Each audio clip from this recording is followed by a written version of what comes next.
한마디로 말하면 이 부정부패 비리나 규정에 위반된 서류들은 모두 이제 파쇄하려다가 이제 적발된 전례도 있는 것인데요. 예. 네, 감사원이 발표한 선거관리위원회의 자녀 특혜 채용 비리 그 실태를 어제 이 시간에 상세히 전해드렸는데요. 그 파장이 일파만파 퍼지고 있습니다. 선관위 직원들이 자신의 자녀를 선관위에 채용하기 위해서 없는 자리를 만들고 점수 조작까지 조직적으로 한 정황 감사원 감사 결과로 드러났는데요. 선관위 내부에서도 가족회사라는 말이 공공연히 나왔을 정도여서 일각의 일탈로 볼 게 아니라 선관위를 해체해서 대대적으로 개편해야 한다는 요구까지 나오고 있습니다. 선관위의 비리, 손정혜 변호사와 좀 더 짚어보겠습니다. 어서 오십시오. 안녕하세요. 선관위가 설립된 게 1963년이죠. 지금까지 단 한 번도 감사원의 직무 감사를 받은 적이 없다고 하는데 그러다 이번에 이제 거센 반발을 뚫고 감사원이 감사한 결과를 지금 내놓은 거잖아요. 선관위가 이렇게 된 구조적인 원인이 뭘까요? 일단은 외부 통제를 받지 않으면 우리가 소위 말하면 고인물은 썩는다라는 말이 있잖아요. 지금 63년의 설립 이후에 수십 년 동안 한 번도 직무감사를 받지 않았다라는 것은 그만큼 비위가 생기기 좋은 폐쇄적인 구조다라는 걸 단면으로 보여줄 수 있고요. 그러다 보니까 보통 공무원 조직에서 어떤 뭐 예를 들면 인사청탁이나 비위가 있었다고 하더라도 소수의 인원이, 소수의 권력자가 잘못된 생각으로 일탈행위를 하는 것이 많았지만 이렇게 만연된 비리가 이렇게 한 집단 안에 수십 년 동안 있을 것이라고는 국민들도 사실 상정하기 어려웠을 겁니다. 실제로 이제 감사원이 감사 계획을 발표하자 선관위에서는 우리는 헌법상 기관이기 때문에 감사를 받지 않겠다라고 헌재에 권한쟁의 심판까지 했던 전례가 있을 만큼 감사를 받는 부분에 대해서 굉장히 강력하게 반대 의사를 했었고 실제로 이번에 감사를 받는 것도 이 특혜 채용에 대해서만 받겠다라고 하면서 감찰 자체에 대해서 굉장히 비협조적이거나 거부하는 태도를 보였는데 우리가 역사상 부정선거가 있었습니다. 권력자들에 의해서.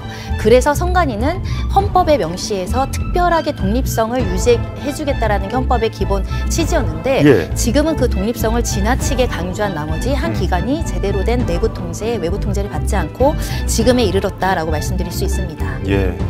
이 선거관리위원회 여기 주요 직책을 맡는 사람들이 대법관이 추천한 인물 내지는 지역 선관위도 보면 법관들이 그 주요 직책을 맡고 있죠.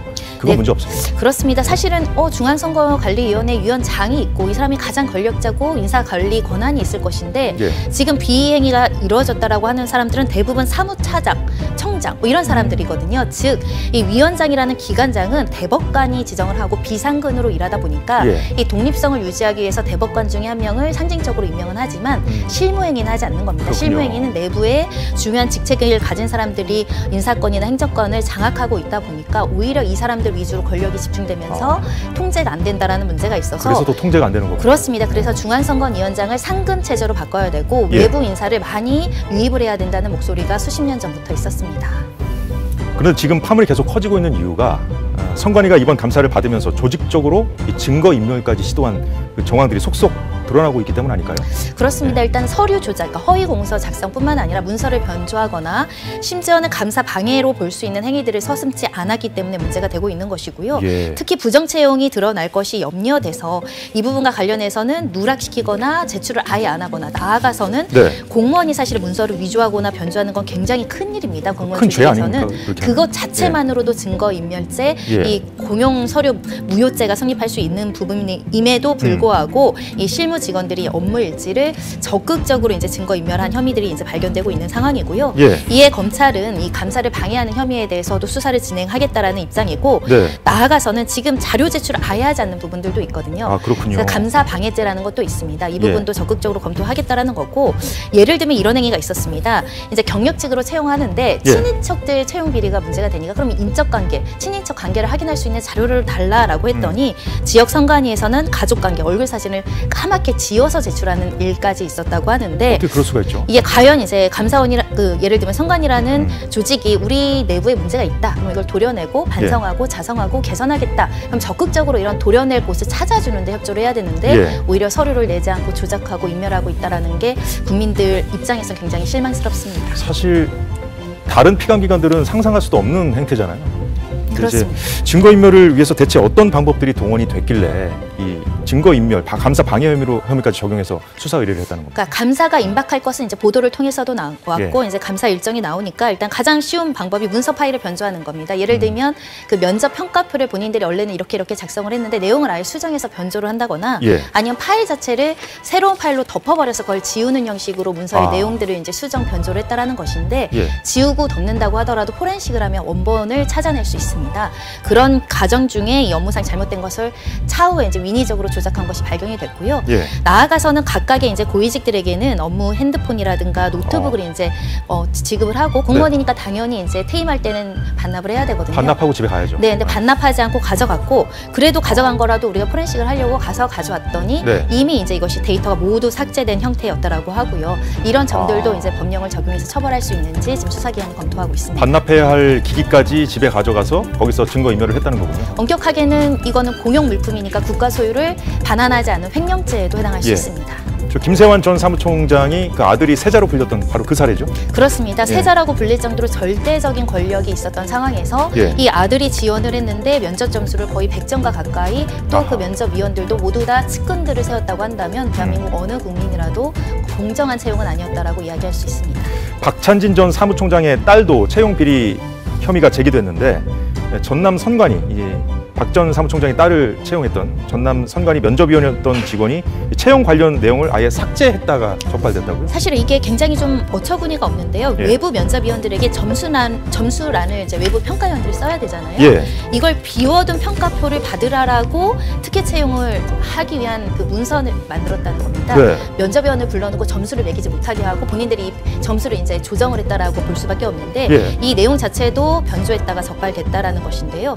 특히 이 전남 선관위 직원들이 다른 내용을 입력해서 덮어 씌우는 방식으로 내용을 수정하려다가 이제 적발이 된 것인데 모두 다 이제 업무용 PC를 포렌식하면서 이제 발견된 내용이고 만약에 이번에 이런 감사가 없었다고 한다면 아무도 모르게 지나갈 수 있는 사안이었지만 적발이 됐습니다. 무기한으로 보관해야 되는 의무가 있는 그런 서류들이 있다고 들었거든요. 이런 것도 삭제한 정황이 있었다고요? 그러니까 공무원 조직은 몇 년간 또는 언제까지 이제 보관할 수 있는 의무가 부여된 서류들이 있는데 감사에 임박하고 감사가 받을 것이 염려되자 한마디로 말하면 이 부정부패 비리나 규정에 위반된 서류들은 모두 이제 파쇄하려다가 이제 적발된 전례도 있는 것인데요. 특히 이제 감찰 과정에서 어떤 점이 확인됐냐면 면접위원들에게 이 문제된 신전위원 자녀의 가족 관계를 삭제한 인사기록 카드를 제공했다 이렇게 거짓으로 진술했지만 이게 사실은 거짓인 것이 확인이 됐고요. 그에 나아가서 인사비리가 발견이 되면 사실은 이 부분에 대해서 뭐 이렇게 해서 잘못했다라는 태도를 보이는 것이 아니라 별것 아니고 간행적으로 우리는 이렇게 했다. 그러니까 만연한 어떤 도덕 불감증, 부정부패에 대한 심각성이나 경각성이 없다는 점이 이 사안에서도 확인이 됩니다. 거짓으로 말 맞추려는 그런 시도까지 드러났고, 근데 이게 좀 불감증 말씀하실 불감증이 이렇게 있다는 것은 그 만연해 있었다는 거 아니에요? 관행적으로? 우리 썩은 사과 이론이라고 해서 하나의 사과가 썩으면 그 사과에서 그치는 게 아니라 조직한테 퍼져나갈 수 있거든요. 한 사람이 그러면 그 다음 사람도 따라하고 안 하는 게 손해 아니야? 이런 어떻게 보면 도덕적으로 굉장히 잘못된 관행들이 수십 년 전부터 내려온 거 아닌가. 그리고 누군가 그런 잘못을 했는데 처벌받기보다는 승승장구하는 것을 보면 또 뒷사람들이 따라하고 그래서 사실은 직무감찰이든 감사든 수사든 정기적으로 외부 통제, 내부 통제를 받는 것이 필요했음에도 불구하고 수십 년간 이렇게 누적된 관행이 마치 이것은 별거 아니고 할 수 있는 것처럼 우리의 재량인 것처럼 좀 어떻게 보면 고위직들의 어떤 그 어떻게 뭐 우월의식, 잘못된 편견과 의식들이 지금의 불법과 비리를 낳았다라고 보입니다. 조직적인 은폐 시도가 있었기 때문에 그 지난해 7월에 감사가 시작됐음에도 불구하고 이제 이 감사 결과 발표, 중간 발표지만 있기까지 시간이 많이 걸린 이유가 있었구나라는 생각이 드는데 감사원 측에 따르면 이 선관위가 감사장 마련, 감사장을 보통 피감기관이 마련해 주지 않습니까? 이런 것도 제대로 하지 않으면서 방해했다고 하더라고요. 네, 감사를 이제 우여곡절 끝에 부득이 받기로 해놓고도 이제 협조하지 않는 방법 중에 하나. 그러면 감사원 직원들이 와서 공간을 차려놓고 컴퓨터도 있고 프린터도 있고 공간에서 감사를 하기 위해서 포렌식도 해야 되고 이런 필수적인 장비와 장소가 필요함에도 불구하고 이런 공간도 제대로 마련해주지 않고 나중에는 빈 공간을 주긴 줬으나 컴퓨터와 인터넷을 설치하지 않았다라는 거. 인터넷 없이 어느 공공기관에서 어느 사람들이 일을 할 수 있겠습니까? 감사를 성실하게 받기보다는 어떻게든 시간을 끌려고 했던 것이 아닌가라고 이제 보는 것이고요. 네. 그래서 50명이나 이제 감사를 나갔는데 항의해도 안 되니까 개인 컴퓨터로 일을 한다거나 프린터도 한 대만 겨우 설치해서 일을 해서 사실은 컴퓨터 포렌식을 하는데도 협의까지 3주 가까이 진행됐다는 겁니다. 그만큼 시간도 낭비되어 있을 뿐만 아니라 이 국민들 입장에서는 그동안의 잘못을 인정하고 예. 앞으로는 어떻게 보면 개선하겠다라는 믿음이 있어야 되는데 이 감사장 설치를 비협조한 부분도 우리가 어떻게 이걸 바라봐야 될지 예. 읽히는 것 같습니다. 이렇게 말씀해 주신 대로 이렇게 선관위가 조직적으로 은폐 시도를 했고 또 협조도 이렇게 안 해주고 해서 감사원 직원들이 이렇게 뒤져봐도 별게 나오지 않겠구나라고 생각을 했는데 막상 감사를 했더니 너무 많은 것들이 나와서 더 놀랐다는 거 아니에요? 그러니까 감사원 직원들이 이런 표현을 쓸 줄 몰랐는데요. 이런 기간은 나도 처음 본다라고 할 수 있을 정도로 만연한 비리가 있었고 너무 명확한 비리를 마치 재량인 듯 관행인 듯 그대로 버젓이하고 있었다는 것에 놀랐다는 것이거든요. 예. 우리 보라고 남겨둔 건가 싶었을 정도로 채용 비리 증거들이 그대로 있었다. 그만큼 잘못이라는 생각조차 없었던 것이다. 이런 평가도 나오고 있는 것인데 실제로 27명은 수사 의뢰가 됐습니다. 네. 그리고 지금 보도에 따라서는 좀 다르지만 최소 800에서 1000건 가까이 법령을 위반하거나 비행위들이 지금 확인되고 있다는 것은 뭐 10년 동안의 어떤 결과물을 뒤져서 한 것이라고 하지만 동일 기간에서 너무 많은 방대한 양이거든요. 앞으로 정말 철저하게 예방할 수 있는 방지책 마련해야 될 것 같습니다.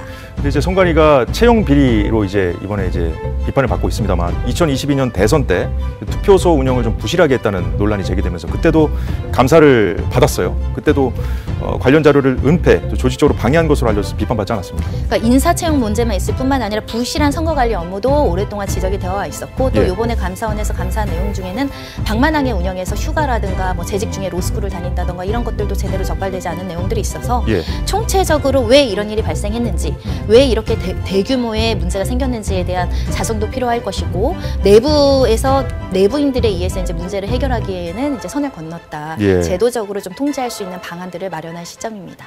예. 다른 것도 아니고 선거를 관리하는 기관이기 때문에 이번 사태 이후에 어떤 변화가 있을지 국민들이 예의주시하실 겁니다. 예, 지금까지 손정혜 변호사였습니다. 수고 많으셨습니다.